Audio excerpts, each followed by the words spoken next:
¿Qué tal? Muy buenos días. Me da muchísimo gusto saludar a mis amigos del interior de la República Mexicana, el Distrito Federal, las personas que nos siguen vía internet a través de nuestra página www.abcradio.com.mx. Saludamos también en la parte técnica a don Fernando Tornero, en la producción también le agradecemos a Jacobo Corona, que está en esta ocasión. En los micrófonos, el titular de este espacio, Jorge Saldaña, y Beatriz Pérez Dávila. Jorge, muy buenos días. ¿Qué pasa, mi querida Betty? Mucho gusto, buenos días. ¿Cómo te va? Muy bien, Jorge. Un saludo afectuoso a nuestro querido público. Dime. ¿Cómo estás? ¿Todo bien? Parece que no hace frío, ¿verdad? Te estoy viendo muy ligerito. Es que ahorita salió el sol y dice uno, bueno, pues si hay sol y está el cielo transparente, aunque luego vaya ya mediodía se nubla, pero bueno, en fin, vamos a pensar que va a ser un bonito día. ¿Qué pasó? ¿Qué pasó, Jorge? Pues designan a Juan Silva Mesa como nuevo presidente de la Suprema Corte de Justicia. ¿Lo conoces? ¿Lo conoces? Porque, pues bueno... No de vista, porque iba yo a ver a mi amigo, ¿cómo se llama? Mi querido amigo David Genaro Góngora Pimentel, y entonces saludé a él, al señor otro de Guadalajara, que es muy robusto, que tiene una presencia como parece aquel de la película, que ahorita me voy a acordar, y al señor, a otro ministro que es de Chiapas, va eso, algo así, y luego al que era el presidente, Mayagoitia, que ese es de Jalapa, bueno, de Tucson, pero sí iba a la escuela, yo me acuerdo de él, mucho menor que yo, evidentemente, porque son chavos, bueno, todos son chavos, pero son jóvenes. Y la señora, la hija del maestro Sánchez Cordero.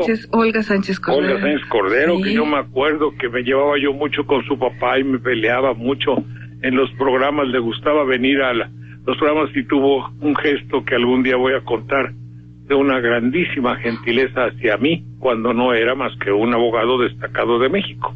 En fin, bueno, pues ojalá, hijo, y cuando un ministro de la Suprema Corte habla de los pobres y de la justicia y todo eso, inmediatamente uno como que dice, y el aguinaldo, apá, ¿me entiendes? Y los sueldos. Y los sueldos, sí, es lo que habló de creer, ¿no? De volver a creer en los jueces. La credibilidad, desde luego. Pero pues empecemos por los sueldos, ¿no? Eso es exactamente lo que es un discurso insostenible. El discurso insostenible es predicar una cosa que no es como la iglesia. Es impensable que la iglesia tenga credibilidad cuando condena lo condenable, pero en los demás. Claro, en los bueyes de mi compadre. Sí, pero yo no me atrevería a decir eso, mi querida Betty. Pero bueno, ya lo dijiste, ni modo. Entonces, cuando la iglesia critica a los demás sin mirar y echar una mirada introspectiva, hacia adentro, entonces carece de credibilidad. Entonces el discurso con ser que fue un discurso muy bello y lleno de lugares excepcionalmente válidos, serios y de muchas expectativas, pues en realidad la Suprema Corte de Justicia tendría que predicar con el ejemplo. Es un punto de vista discutible y todo, pero en fin. Aunque ahora sobre eso escribo el poema, sobre que no se sabe dónde está la verdad.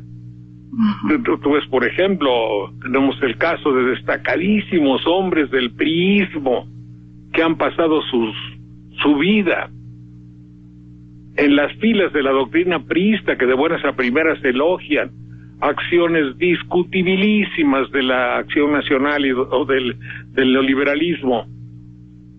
Pero parecería ser que todo ha lugar en cuanto que sirve a obtener la plenitud del poder, quiero suponer. Bueno, pues entonces bienvenido el nuevo ministro y adelante.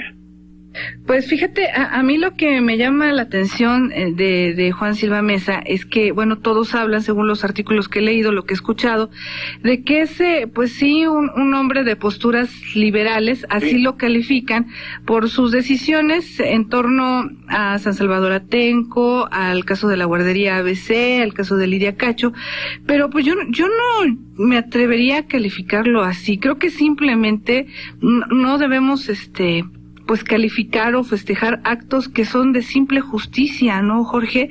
No deberían de recibir calificativos. Es similar, yo lo creo así, como calificar de activista a Marisela Contreras, ¿no? Cuando simplemente están cumpliendo con su labor, simplemente están actuando ahora sí conforme a un acto de justicia. No lo quiero decir de derecho, simplemente de justicia. Es que ya en México, mira, si tú tienes a una, como a mí me ha tocado algunas veces, hay alguien que le pagan en su sindicato, que le pagan en la empresa por hacer algo, pero por hacerlo hay que volverle a pagar. Es decir, como que habría que sobregratificarlo por eso. Eso es corrupción. Pues sí. Eso es corrupción. Claro. Un sobresueldo para que lo hagas y lo hagas con gusto. Porque si no, pues no funciona. Es como los bonos especiales a los diputados. Sí, te portaste bien, diputado, te vamos a dar un bono especial. Sí, porque ya demostraste que tú no rompiste vidrios, porque no le rompiste la cara a tus vecinos, porque tú dices que te comportas con la segunda Constitución. Te vamos a dar un bono. Hooligan creo que se llama el diputado. Sí. Entonces, ¿con qué clase de ejemplos estamos luchando? ¿Qué clase de prédicas están dando? Porque fe sine opere non valet, decía el cura. La fe sin las obras no vale. El hecho de que seas un hombre de constitución, de leyes, de justicia o de derecho, o del poder legislativo, diputado, eso está muy bien. Ahora, ¿qué quieres? ¿Que te aplaudamos además?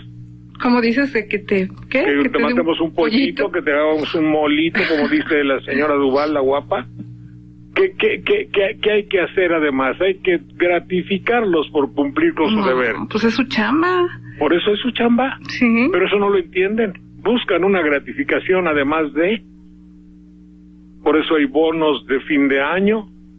Y por eso los mexicanos que no somos, ustedes dirían, si te dieran tu aguinaldo y te dieran tu bono y te dieran todo y te mandaran tu canasta y te mandaran tu pavito y tu pollito y todo, te callabas la boca, quizá. Esto no lo sabemos porque nunca me lo han mandado. Y para la pinchurrienta falta que me hace. Sí, en serio. Bueno, dirán que lo digo de dolor y quizás sí. Pero al no ser considerado, fíjate, no soy... Yo veo ahí los programas de Radio 4 más, ni siquiera ahí me ponen, ni si les da dolor poner mi nombre. Bueno, eso no lo vamos a discutir. Lo que vamos a discutir es el hecho de predicar con el ejemplo. A mí me hubiera gustado, como labor de convencimiento, no pararé hasta no convencer a mis colegas de que se bajen un 20%. Por decir algo, ¿no? Bueno, fíjate que me manda el doctor Lara pensado, que no lo había yo visto, pero cabe todavía, pues estamos en la época de cómo se puede sonreír en la televisión mientras hay muerte y lloran muchos mexicanos. Y perdonen ustedes, esta es la voz de un psicoanalista. La digo porque siempre la digo, siempre que me escribe el doctor, leo lo que me manda. Y si está congruente conmigo, bueno, y si no, pues igual lo leo. Pero de todas maneras, no es pesimismo como algunos me podrían reprochar. La respuesta a esto es simple, dice: bajo el mecanismo de la represión se construyen realidades alternas, se rodea de individuos que le sostienen esas falsas realidades y suprimen los sentimientos compasivos propios del ser humano para subliminarlos en actitudes que son a veces agresivas y retadoras. Esa es la condición mental del político mexicano.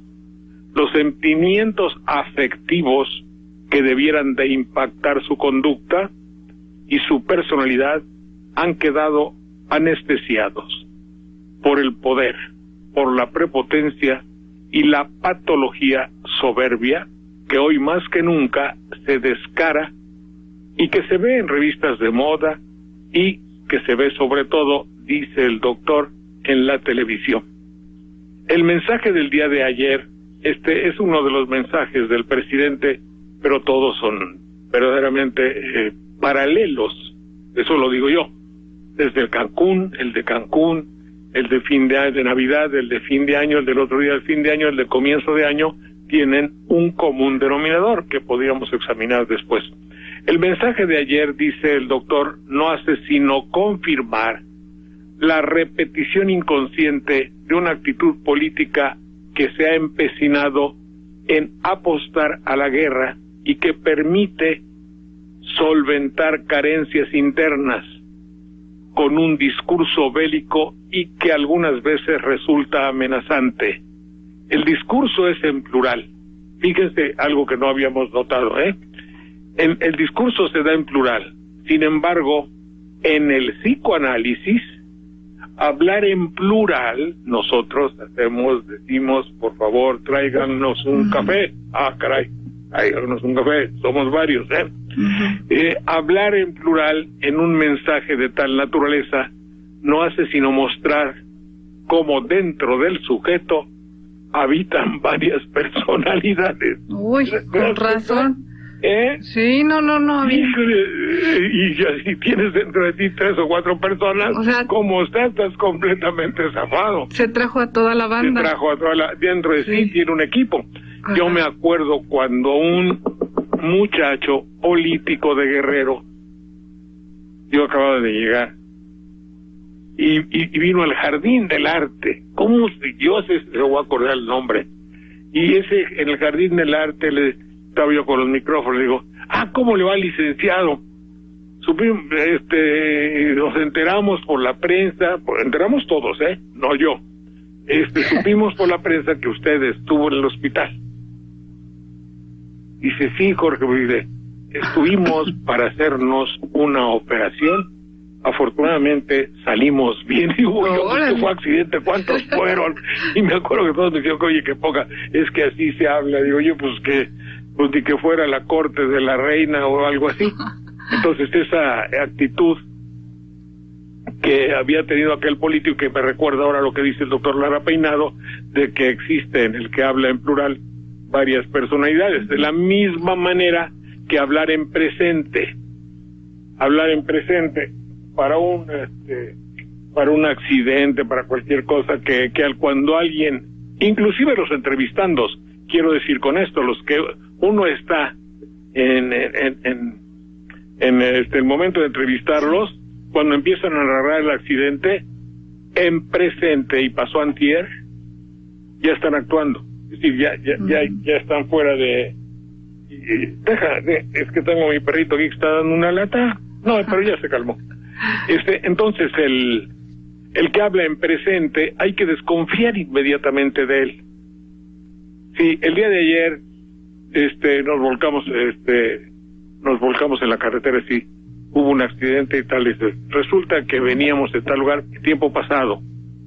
Entonces yo digo, salgo de Jalapa a las 9 de la mañana, paso por el río Cedeño, enfilo hacia Banderilla, me encuentro el bache número, que ya los tenemos, eso es cierto, ya los tenemos contabilizados, me encuentro con el bache número 1, el de 10 centímetros de profundidad, paso por el bache número 2, doy la vuelta en el alto del Cebetis, sigo hacia el callejón de Banderilla y tal, y ahí hice en presente, ya me estoy tomando como ¿cómo te voy a decir? Como el presente histórico, sí, como si fuese tan importante que encontré el bache número 1.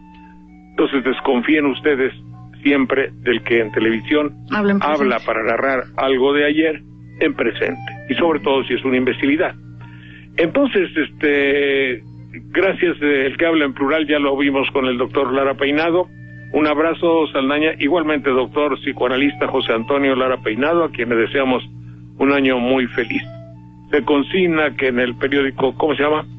Al Calor Político, hay muchas frases muy elocuentes de elogio a Felipe Calderón por su actitud en Cancún.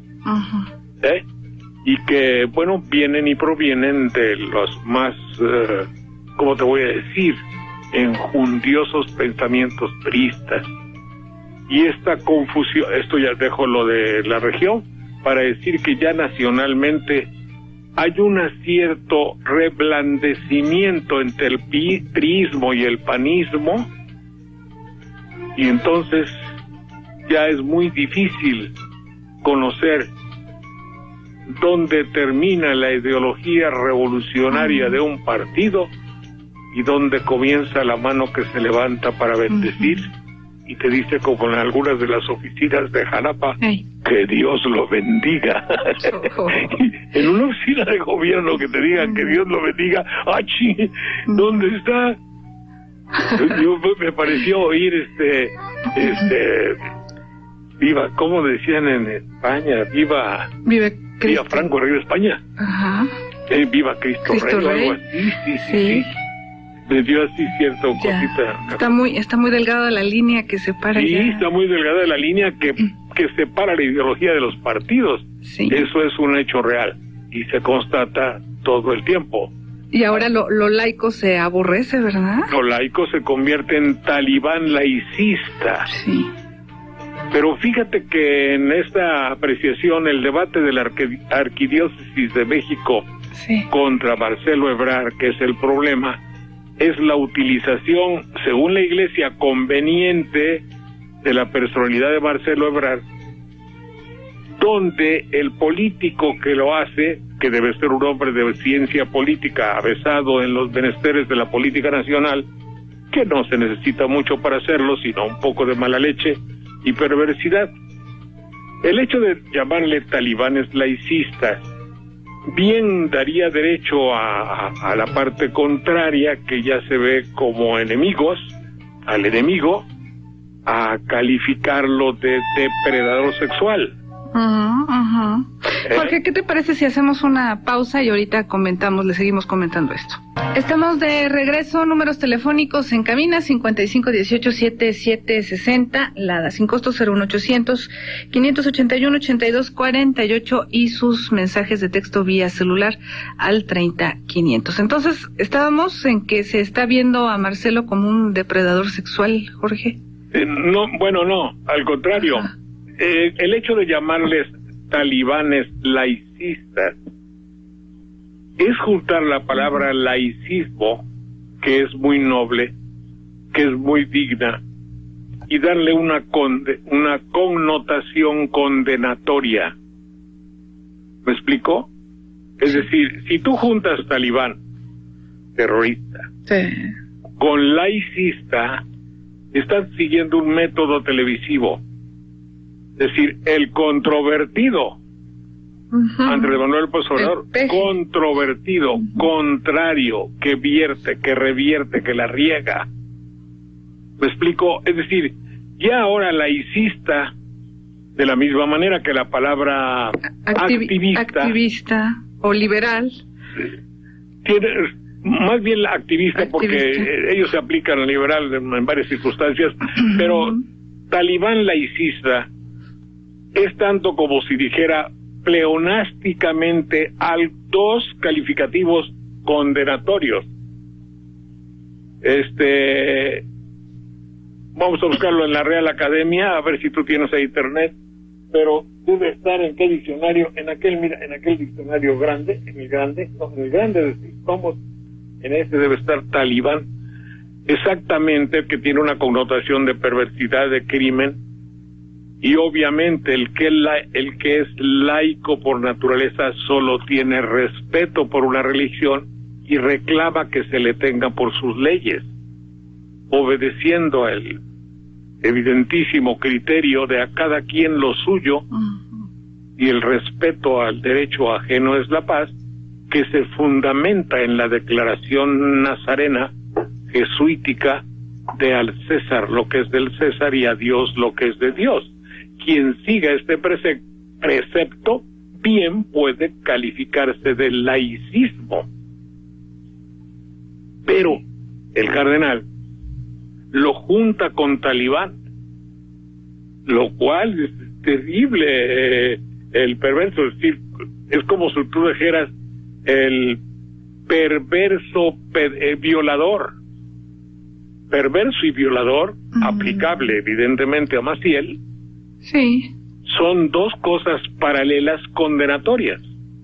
Entonces él toma el mismo principio y sin razón llama a un laicista y lo asocia con la conducta de los talibanes, que ahorita voy a buscar exactamente, pero que tiene para mí la connotación de terrorista que tiene criminalidad y que tiene aspectos de crimen.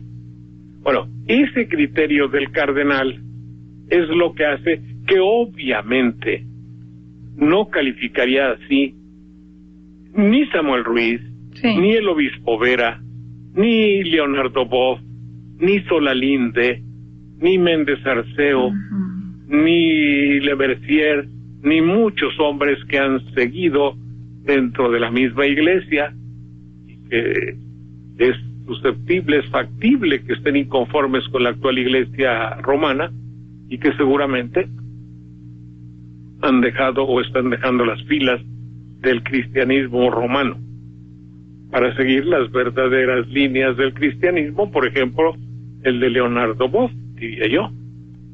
Eso es lo que puedo pensar respecto a esto. ¿Y quién más intolerante que una iglesia que además se niega precisamente a escuchar o a ser partícipe de lo que dicen las minorías, ¿no? Vamos a ver lo que es Talibán, y es un grupo extremista islámico.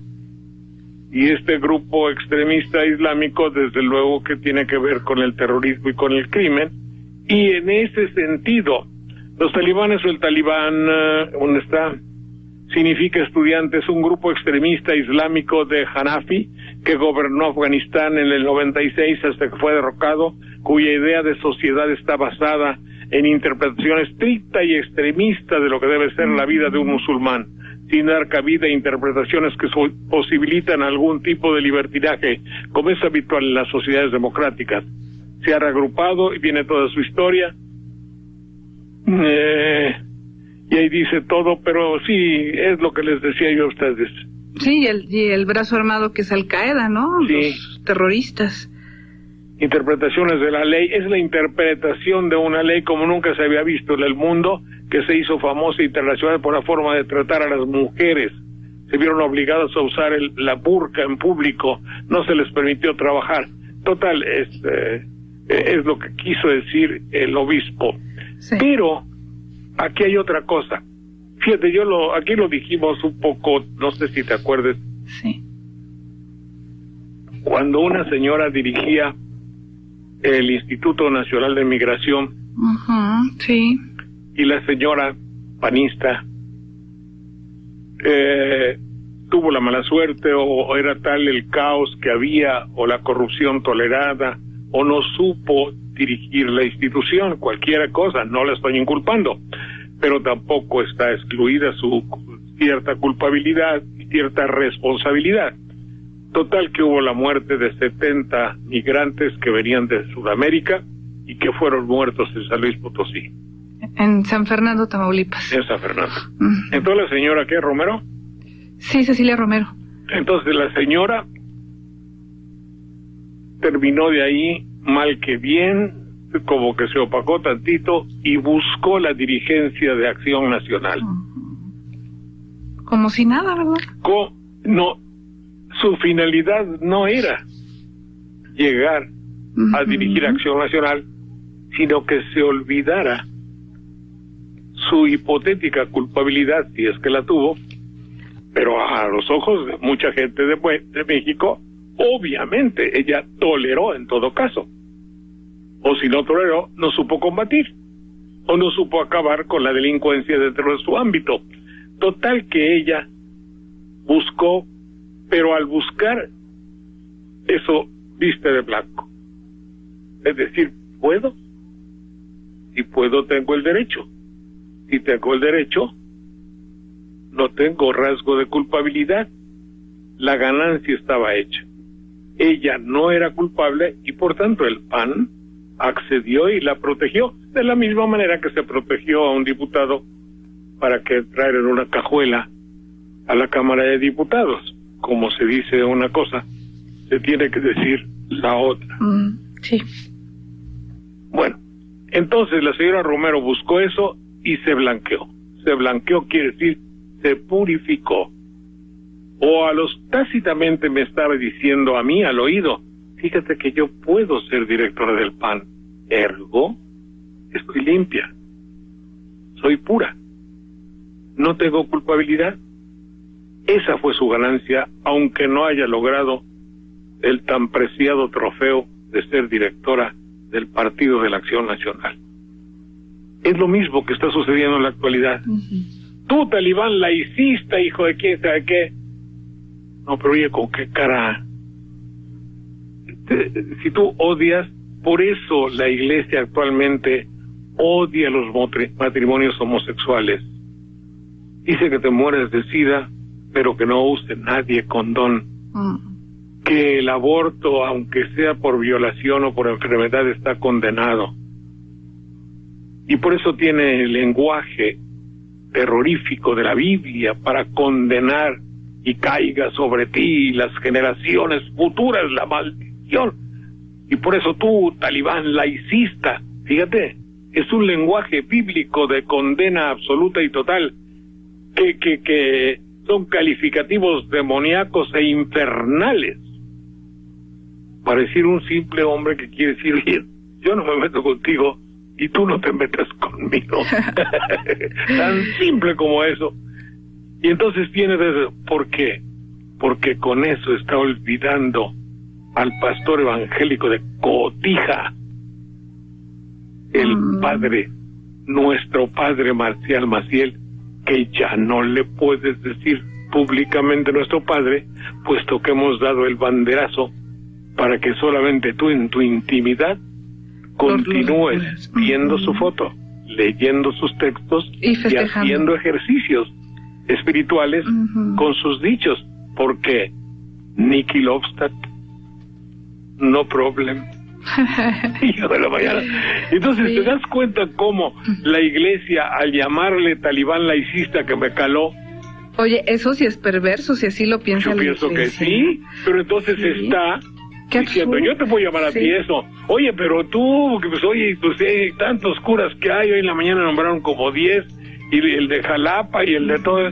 No, yo lo que tengo que es que condenar, porque si condenas eres puro, porque yo al condenar la maldad, obviamente estoy dejando en tu mente la semilla, la esencia de que estoy limpio.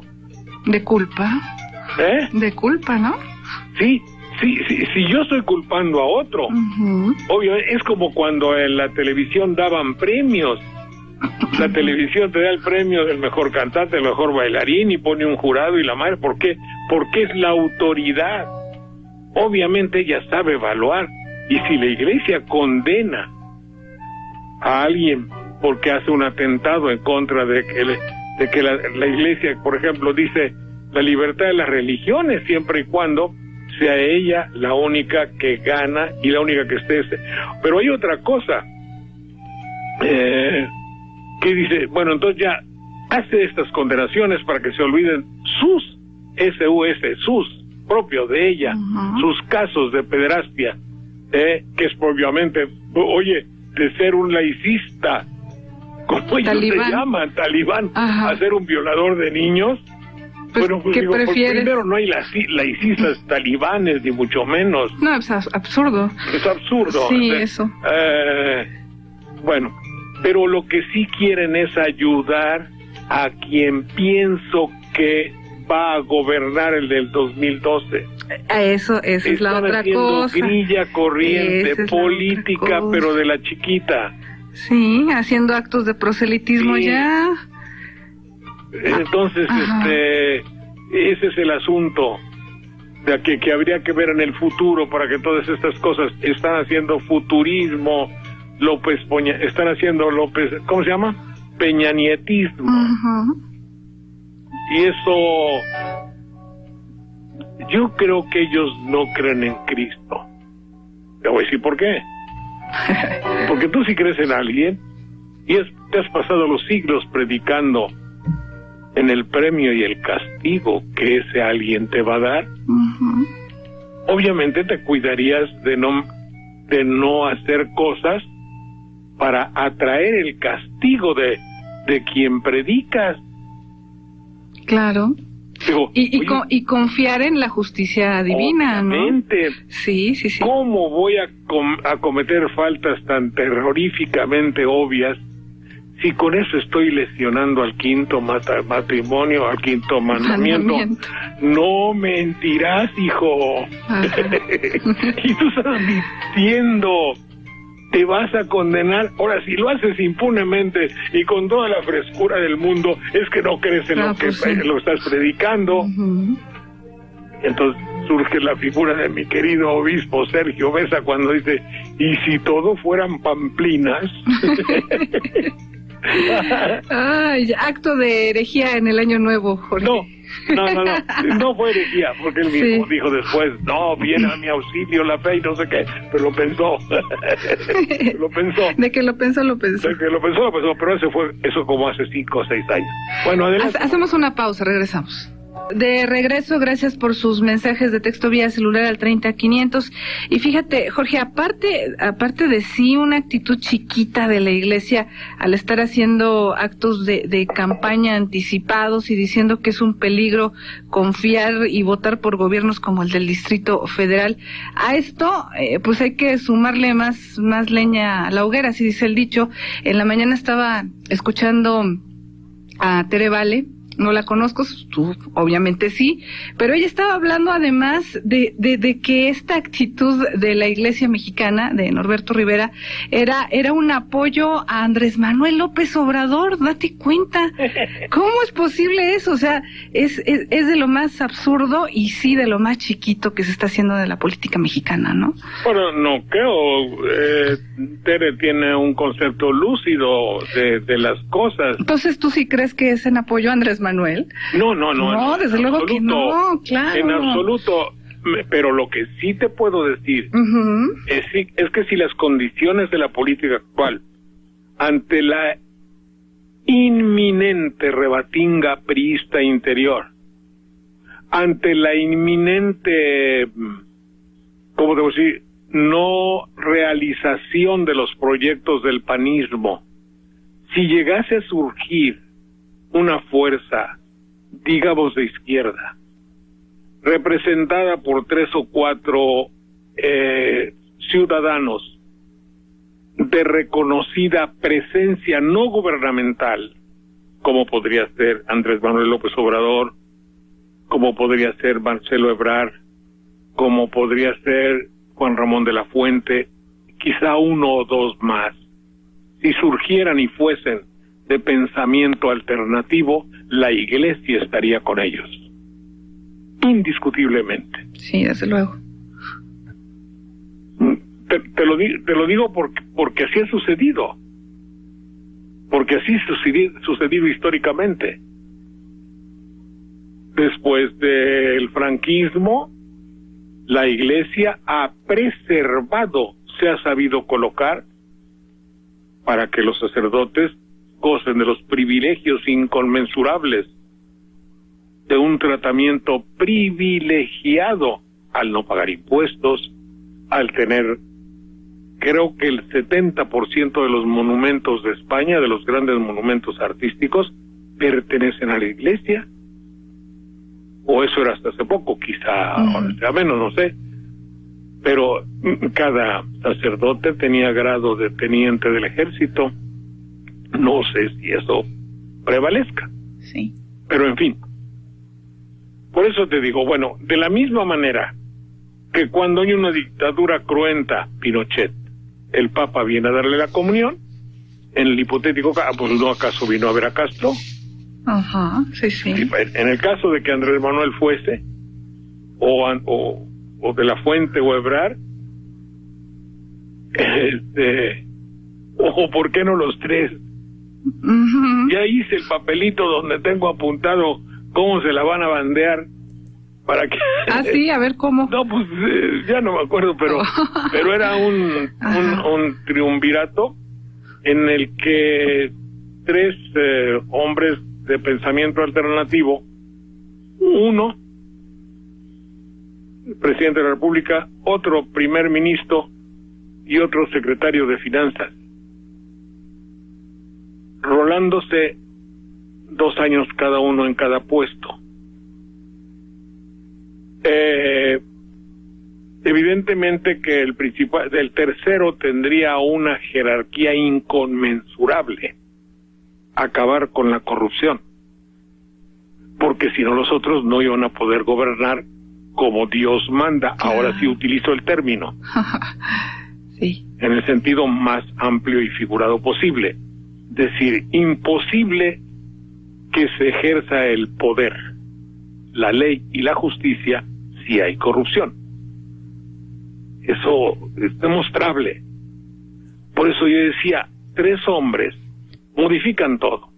Uno a Los Pinos, otro a Bucareli y otro a la Secretaría de Hacienda. Sería excelente, sí. Y entre los 3 dependería el pie de ese trípode 3 pies, tendría que ser el más sólido de ellos, es el de combate a la corrupción.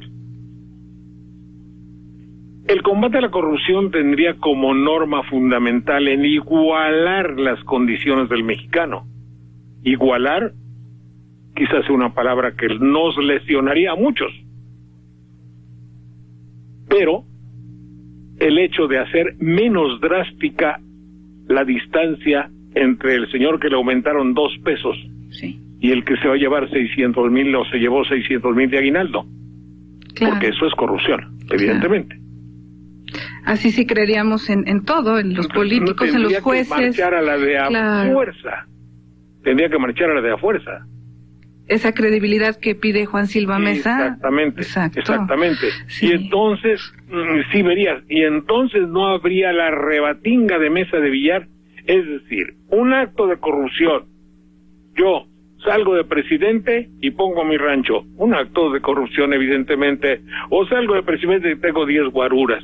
Y conservo un sueldo toda mi vida. Y no sé, tantas tonterías que quizá incidan o quizá no en la economía, pero sí como ejemplo, y hay que predicar con el ejemplo. Y el ejemplo es de 1 peso o de 1,000 millones. Bueno, claro.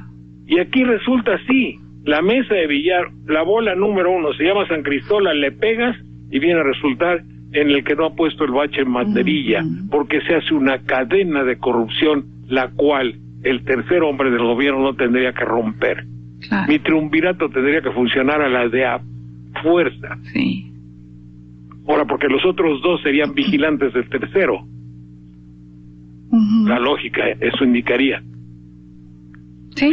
Como sueño, no, nadie me prohíbe soñar, o ya está prohibido soñar. No. ¿No, verdad? No. No, digo. Bueno, falta que quieran, ¿verdad?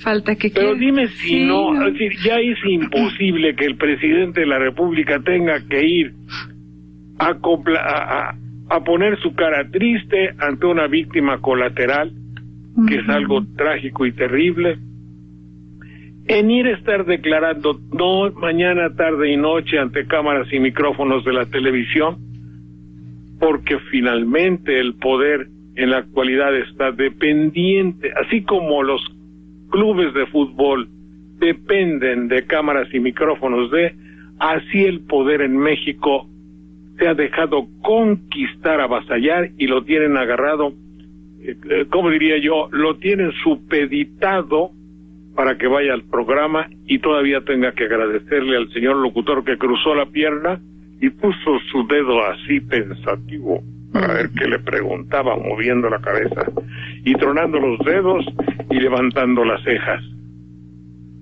Eso tendría que acabarse. Sí. Entonces, ese hombre de poder no puede ir a Cancún, decir las babosadas que dijo allá, ir a otro lado, dar el mensaje de Año Nuevo, irse a Cancún, bueno, ya te dije, ahorita se va, quién sabe dónde se va, y luego regresa y pisa la primera base y sale rápidamente hacia home y se va al otro congreso. No. Eso no es gobernar. Que me perdone quien lo haga así.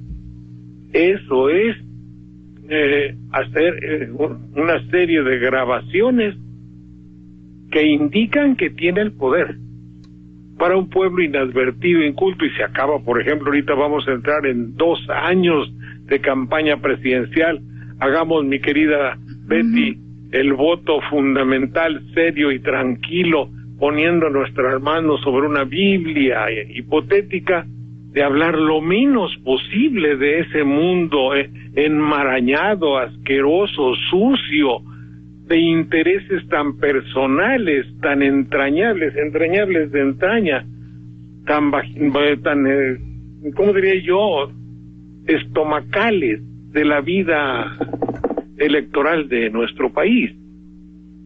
Espero que no piensen ustedes soy pesimista, ¿no? Pero en fin, es que es tan molesto, y el hecho de que digan, y finalmente, ahorita dicen, por ejemplo, estaban examinando y examino SDP, el periódico que sale, ahorita te voy a decir, SDP Noticias. Entonces ahí sale que van a dar 2 nuevos canales de televisión. Pero el hecho que no los den, que en realidad no vale la pena. No, pues para Pero qué. te voy a decir, ya viste las percusiones o repercusiones y repercusiones. Si los dan, puede enojarse reconocida cadena de televisión. Esa reconocida cadena se puede contentar si le dicen vamos a aumentar la publicidad dada a ti.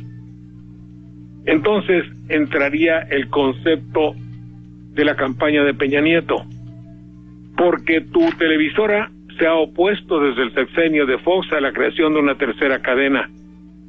Es de dudarse que esta institución le haga gracia la licitación de una cadena más que le haría competencia. Entraría una serie de conflictos. Pero el examinador del artículo de SDP dice, oye, pero habría represalias.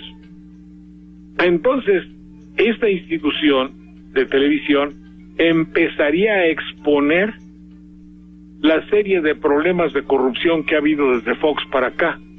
Llamarían a una periodista que se llama Anabel Hernández, entrarían con todo el tanque para que de la misma manera que yo lo hicieron con Procesos, ¿te das cuenta de lo que esto significa?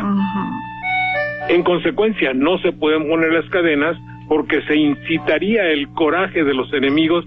Oye, vivimos en un país de telenovela quintopatiera asquerosa donde el arte de gobernar no puede ejercerse porque, Betty, se pisan callos y esos callos son intereses económicos y el pueblo que se jota. Sí, coincido contigo. Sí, que ¿para qué las pones? Y finalmente, aparte de ocasionarnos todo eso, pues va a ser más de lo mismo, ¿no? Sí.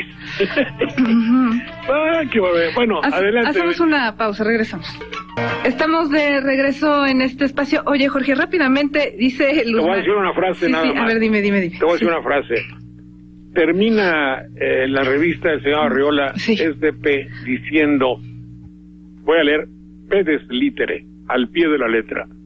Supongo que lo que busca Calderón es que Televisa le vaya a rogar que le dé más propaganda oficial, a cambio de retirarle el apoyo a Peña Nieto. Fíjate tú lo que significan estos 3 renglones, 2 renglones y medio, que el presidente dice voy a abrir 2 canales, se enoja la televisión, le reclama al presidente, el presidente dice, no, pues te voy a poner los canales porque estás apoyando mucho a Peña Nieto. No, pues entonces te voy a dar más propaganda oficial, pero tú le retiras el apoyo a Peña Nieto. Fíjate, o sea, está en función, ¿cuál libertad de expresión? Pero luego me dicen el IFE y la democracia mexicana, y luego ayer en todo la tuiterió las declaraciones de la señorita cuyo nombre no me acuerdo, que se apellida Rivera o Rivero, que son verdaderamente espantables. ¿Y qué dice Jorge? Te los voy a mandar porque son evidentemente ¿quién es la señorita Rivero? ¿Rivera o Rivero? Debe de ser Angélica Rivera. ¿Angélica Rivero? Sí. Entonces hay declaraciones de ellos, me parece que es no sé si sea la esposa del señor Peña Nieto, ¿no? Sí. Sí, es la esposa. Es la esposa del señor Peña Nieto. Sí. Bueno, pero entonces se le atribuyen unas declaraciones que habría que demandar a quien lo publique. Tuitero, no tuitero, periodista o no periodista. Ajá. Entonces están haciendo el reflejo de una posible personalidad de la política que verdaderamente es profundamente discutible que eso pueda suceder en un país civilizado y demócrata y que se jacta de ser un país educado. Bueno, educado o civilizado o que fue a la escuela. Dicho lo anterior, adelante. Sí, y te digo, y entonces el IFE, ¿para qué habla de democracia, habla de libertad de expresión cuando en realidad no lo hay? No, en lo absoluto. Jorge, ya se está viendo. Mejor que no haya estos dos canales. ¿Para bueno, qué? Adelante. Insisto. Oye, Luz María Acosta nos llama. Dice, ojalá que este año 2011 no les pinte tan mal. Dice, yo apoyo la idea del calendario. Sería una causa más seria, más justa y honesta que las de sobrecargos de Mexicana. No olviden que ellas votaron por Calderón y pues ahora dice que se frieguen con las decisiones de su presidente. Así es que yo sí apoyo su calendario. Gracias, Luz María. Y también nos escribe Héctor Manuel Ramos Núñez. Dice, por aquí en Guadalajara los pasan a la 1 de la tarde y no dan teléfonos para comunicarse ni correo. En ocasiones no hay programa. Reciban saludos y ojalá que expliquen por qué pasa esto y que siga con éxito el programa. ¿Cómo se llama el señor licenciado? Pero no sé si ahorita pueda yo hablarle como a él le gustaría. El señor gobernador de Guadalajara, Emilio González, ¿verdad? Emilio González, don Emilio. A ver, haga usted que se oiga nuestro programa ya, si no, me reparto y le parto la cara. No puedo decir groserías. ¿Quién sabe por qué? Pues, quién sabe también si pasa en alguna de las estaciones de Organización Editorial Mexicana. Y bueno, pues entonces vamos a investigar. Adelante. María Emma Bertis de Ocatepec, saludos. También Abimael Macías de Coyoacán, pero dice, usted hablaba de la homosexualidad y la Iglesia, y en el versículo 21 hasta el 28, en la carta del apóstol Pablo a los romanos, Dios condena a lesbianas y homosexuales de manera brutal, señor Saldaña, así que no se trata de intolerancia, es una abominación. Sí puede ser abominable, bíblicamente hablando, como abominable, no vamos a decir que es abominable las relaciones de David y Jonatán. Y está constituido y aceptado que David y Jonatán, inclusive la casa dedicada a sacerdotes homosexuales en París. Fíjese lo que significa esto, estoy sabiendo lo que digo. Tengo el reportaje y apareció en la revista Siempre. Hace como 30 años, existe una casa que dirigía el padre Perrone, sacerdote homosexual, y que reclamaba, fíjate lo que reclamaba, dice, nosotros queremos tener la misma prebenda que muchos cardenales y obispos que les dejan tener un asistente laico que es su pareja homosexual. Digo, perdón, a ver, no le entiendo. Sí, queremos que se reconozca nuestra homosexualidad, queremos seguir siendo sacerdotes, y uno de nuestros objetivos es tener gozar de las mismas canonjías que tienen algunos obispos y cardenales de tener un ayudante homosexual, y nuestra casa es para que los sacerdotes homosexuales vengan a París, tengan una vida de relación dentro de su actitud, de su gusto, pues, y sigan. Y aquí me llevó al altar donde decían misa los curas homosexuales, se acabó, y la casa se llama David y Jonatán, en recuerdo de aquel amorío de esos dos caballeros. Adelante. Jorge, el notipoema. El notipoema, sí, que hoy va a estar particularmente adecuado, y que ya lo tengo aquí en cuanto salga en el aparato llamado internet, y que ya está. Ni el nacimiento, el árbol, ni los magos aclaran de los hombres el camino. El mensaje sonriente y matutino no llega y no remedia mis estragos. La noticia es variada en estructuras. Lo que se afirma es justo lo contrario. A veces el silencio es prioritario y no decir palabra es la cordura. Lo lógico no cuenta y se desplaza. El país no se abstiene ante la duda. La verdad, la mentira se entrelazan. todo con la sonrisa se disfraza, te asalta quien debiera darte ayuda, no se entiende ni madre lo que pasa. Bueno, se entendió muy bien, ¿no? Se entendió. Pero en realidad nosotros lo que pasa no lo entendemos mucho, ¿eh? Ajá. Hay siempre cosas ocultas atrás de las palabras. Adelante, mi querida Betty. Oye, más llamadas, Jorge, y mensajes de texto. Héctor nos manda un mensaje, dice, ¿podemos hacer un índice de palabras malditas, señor Saldaña, como talibán, como laicista, activista o bolivariano? Exacto. Saludos a usted y un beso a Betty. También la familia Farfán de Puebla. Maestro Saldaña, ayer presentó Aristegui en televisión a Carlos Fuentes. Este definió al PRI actual como un circo. ¿Lo vio de casualidad usted? No lo vi, pero el pionero en haber catalogado al PRI así, está usted hablando con él. Ajá. En 1900, ¿qué sería?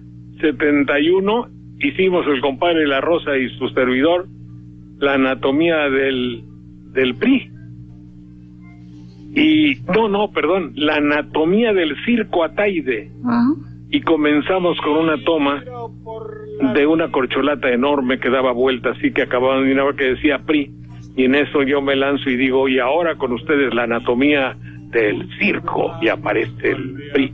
Y este circo excepcional que tanto, y ya empezó a bajar la cámara y decía, obviamente nos referimos al circo Ataide, y que lo oyen, Olachea se llamaba el señor, y Miguel Alemán y todos se enojaron, empezó una regañiza, no me corrieron, porque fue un poco dudoso, pero por eso digo, yo le llamé primero que usted al circo así.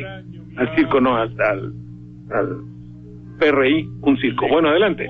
Ya nos vamos, Jorge, muchísimas gracias. Hasta mañana. Mucho gusto, Betty, hasta mañana, que la pases bien. Gracias. Que me viste zarpar aquí en este Montmartre, Faubourg sentimental. Yo siento que el recuerdo...